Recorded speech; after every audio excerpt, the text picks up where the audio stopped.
Hello बच्चों class 9th में Hindi literature में आज हम एकांकी संचय का लेसन नंबर 3 को पढ़ेंगे। लेसन नंबर 3 है मातृभूमि का मान।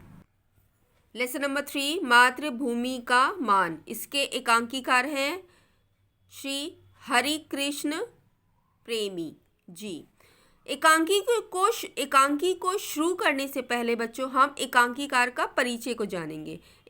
एकांकीकार का परिचय देखिए, श्री हरिकृष्ण प्रेमी का जन्म मध्य प्रदेश में गुना शहर में सन 1908 में हुआ। इन्होंने अपने साहित्य जीवन की शुरुआत एक पत्रकार के रूप में की। प्रेमी जी एक लोकप्रिय और सफल नाटककार हैं। आपके प्रसिद्ध नाटक बंधन, छाया, ममता, पाताल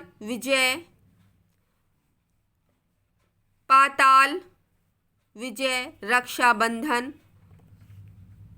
शिवा साधना, प्रतिशोध, आहुति, विषपान आदि।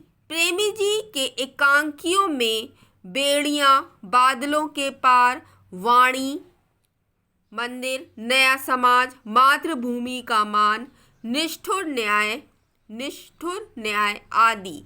इनके नाटक सामाजिक, ऐतिहासिक तथा पौराणिक हैं।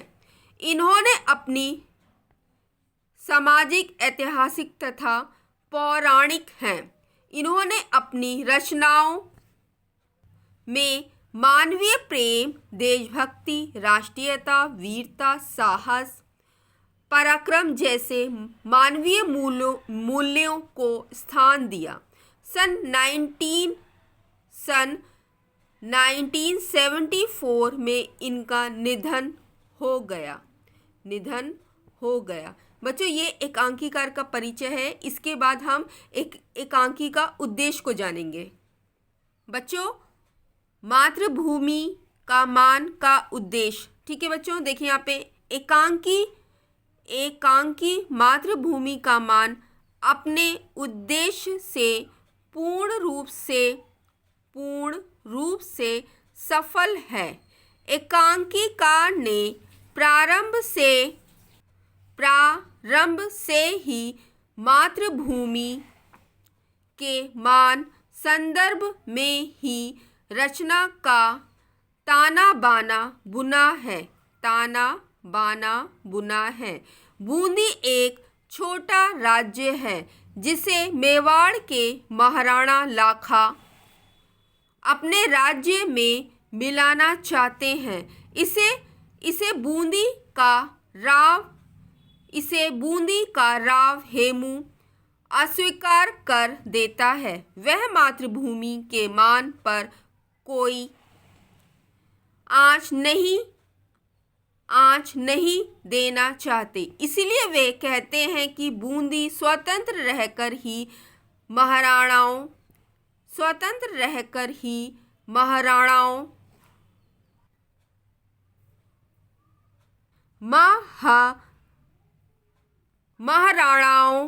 का आदर कर सकता है। अधीन होकर किसी की सेवा करना उसे पसंद नहीं। मातृभूमि के सम्मान के लिए अपने प्राण भी न्यौछावर कर देने वाला बहादुर सैनिक वीर सिंह है, जिसकी मातृभक्ति से प्रभावित होकर महाराणा को भी अपना सिर झुकाना पड़ा। इस प्रकार एकांकी अपने उद्देश्य से पूर्ण रूप में सफल है। ठीक है बच्चों, जो इस एकांकी का उद्देश्य है, इस एकांकी में सफल है वो चीज़। ठीक है बच्चों, इस एकांकी में भली भांति से पूर्ण रूप से बताई गई है कि जो उसका उद्देश्य है प्रस्तुत एकांकी में। ठीक है बच्चों, अब इसका हम पात्र परिचय को पढ़ेंगे। ठीक है, देखिए, राव हेमू बूंदी का शासक मीन्स होता है राजा बेटा। ठीक है, नेक्स्ट है अभय सिंह मेवाड़ का सेनापति, महाराणा लाखा मेवाड़ का शासक, वीर सिंह मेवाड़ की सेना का एक सिपाही जो बूंदी का रहने वाला है। वीर सिंह जो है वो रहने वाला तो बूंदी का है, मगर यहाँ पे वो एक सेना का सिपाही है। और चारणी तथा वीर सिंह के साथी, ये सब पात्र परिचय हैं जो कि प्रस्तुत एकांकी में प्रस्तुत हैं। इस एकांकी में मातृभूमि के प्रति जो सम्मान होना चाहिए उसका वर्णन किया गया, उसके बारे में बताया गया, उसको दर्शाया गया है। प्रस्तुत एकांकी में प्रमुख पात्र वीर सिंह है जो बहुत बहादुर है तथा अपने राज्य के लिए अपने प्राण न्यौछावर कर देता है। इस एकांकी को समझने के लिए पहले हमें यह समझना है कि इस एकांकी की शुरुआत कहाँ से है, क्या है इसका एकांकी जो शुरुआत है वो क्या है। यह एकांकी 2 स्थानों से शुरू होती है, पहला बूंदी राज्य, दूसरा मेवाड़ राज्य। पहला राज्य बूंदी, दूसरा राज्य मेवाड़। राज्य मेवाड़ होता है। मेवाड़ के शासक महाराणा लाखा बहुत महत्वाकांक्षी हैं।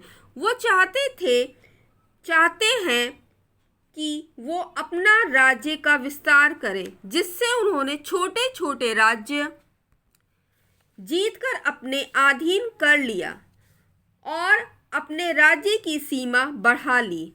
अब उनकी नज़र थी बूंदी पर। बूंदी बहुत छोटा सा राज्य था और महाराणा लाखा चाहते थे कि उसे अपने राज्य में मिला ले। इससे उनका राज्य का और विस्तार होगा और भी इससे हमारा राज्य का और भी विस्तार हो जाएगा। लेकिन यह काम बहुत कठिन था, क्योंकि जो बूंदी के लोग थे वो हाड़ा वंश के थे और हाड़ा वंश के लोग बहुत बहादुर होते हैं। वो अपनी मातृभूमि के लिए मर मिटते हैं। इनको लड़ाई के द्वारा जीत पाना कठिन था। महाराणा लाखा ने एक कूटनीति का सहारा लिया। कूटनीति का सहारा किसने लिया था बच्चों? महाराणा लाखा ने। और वो कूटनीति क्या थी देखिए। वो कूटनीति यह थी कि उन्होंने अपने सेनापति को बूंदी के राजा के पास एक संधि पत्र लेकर भेजा और उस संधि पत्र में यह था कि हम अपना राज्य मेवाड़ के साथ मिला दें तथा जितने भी राजपूत राजा हैं वो एक हो जाएं। पर बात बिगड़ गई और राव हेमू ने मना कर दिया और कहा वो किसी भी कीमत पर अपना राज्य मेवाड़ में नहीं मिलाएंगे। ये बात अभय सिंह को बहुत बुरी लगी और वो वहाँ से चले गए और अपने राजा महाराणा लाखा को बताई। ये बात उन्हें बहुत क्रोधित। यह बात सुनकर उन्हें बहुत क्रोध आया। उन्होंने संकल्प लिया। क्या संकल्प लिया था? कि वो जब तक बूंदी राज्य को अपने अधीन नहीं कर लेते तब तक वो अन्य जल ग्रहण नहीं करेंगे। और यह प्रतिज्ञा बहुत कठिन प्रतिज्ञा थी, क्योंकि बूंदी राज्य पर जीत पाना असंभव था। उसी का वर्णन उसी एकांकी को प्रस्तुत एकांकी में दर्शाया गया है। देखिए अब हम इसके आगे स्टार्ट करते हैं। पहला दृश्य स्थान बूंदीगढ़। बूंदी के राव हेमू अपने कमरे के मेवाड़ के सेनापति अभय सिंह से बात कर रहे हैं। अभय सिंह महाराव सिसोदिया वंश हाड़ाओं को आदर और स्नेह की दृष्टि से देखता है। राव हेमू तो फिर आप बूंदी को मेवाड़ की अधीनता स्वीकार करने की आज्ञा लेकर क्यों आए हैं? अभय सिंह महाराव हम राजपूतों को छिन्न भिन्न असंगठित शक्ति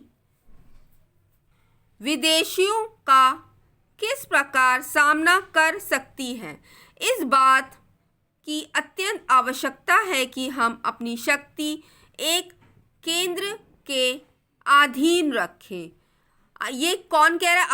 अभय सिंह कह रहे हैं। किसको कह रहे हैं? बूंदी के शासक राव हेमू को कह रहे हैं कि अगर वो भी अपना राज्य मेवाड़ में मिला दें तो जब कोई बाहरी आक्रमण होगा तो वो उनकी रक्षा कर सकेंगे, क्योंकि जो शक्ति है वो एक के अधीन रहेगी और वो उसकी रक्षा करेंगे।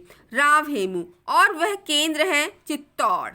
अभय सिंह, इसमें भी कोई संदेह महाराव, चित्तौड़ का गत का अर्थ होता है बच्चों, गत मीन्स होता है बीता हुआ। गौरव फिर लौटा है। जो राजवंश पहले मेवाड़ के अधीन थे, महाराणा लाखा चाहते हैं आज भी उसी तरह रहे। बूंदी राज्य भी सदा से मेवाड़ के आश्रित होता है निर्भर रहना, मतलब वो भी किसी पर निर्भर रहे। राव हेमू, बूंदी राज्य सदा से मेवाड़ के आश्रित, यह तुम क्या कहते हो? अभय सिंह, जी, हाड़ा वंश किसी भी गुलामी स्वीकार नहीं करेगा, चाहे वह विदेशी शक्ति हो, चाहे वह मेवाड़ का महाराणा हो। अभय सिंह, महाराव, आज राजपूतों को एक सूत्र में गूंथे जाने की बड़ी आवश्यकता है और जो व्यक्ति यह माला तैयार करने की ताकत रखता है वह है महाराणा लाखा। ये कौन कह रहा है बच्चों? अभय सिंह कह रहे हैं। किससे कह रहे हैं? राव हेमू से कह रहे हैं। राव हेमू, ताकत की बात छोड़ो। अभय सिंह, प्रत्येक राजपूत को अपनी ताकत पर नाज है। नाज मीन्स होता है गर्व करना। ठीक है बच्चों, हमें किसी चीज़ पे गर्व होता है ना, तो यहाँ पे भी बोला गया है कि हर किसी को अपनी ताकत पर नाज होता है। इतने बड़े दंभ को मेवाड़ अपने प्राणों में आश्रय न दे, इसी में उसका कल्याण है। रह गई बात एक माला में गुंथने की, सो वह माला तो बनी है। हाँ, उस माला को तोड़ने का श्री गणेश हो गया है। श्री गणेश मतलब शुभारंभ। ठीक है बच्चों, श्री गणेश का अर्थ होता है शुरुआत। ठीक है बच्चों। अभय सिंह, किंतु अनुशासन का अभाव हमारे देश के टुकड़े किए हुए है। राव हेमू, प्रेम का अनुशासन मानने को हाड़ा वंश सदा तैयार है, शक्ति का नहीं। बच्चों यहाँ पे राव हेमू कह रहे हैं कि प्रेम का अनुशासन तो हर कोई मानने को तैयार होता है, पर शक्ति का नहीं। जो बात प्रेम से की जा सकती है वह शक्ति से नहीं। मेवाड़ के महाराणा को यदि अपने ही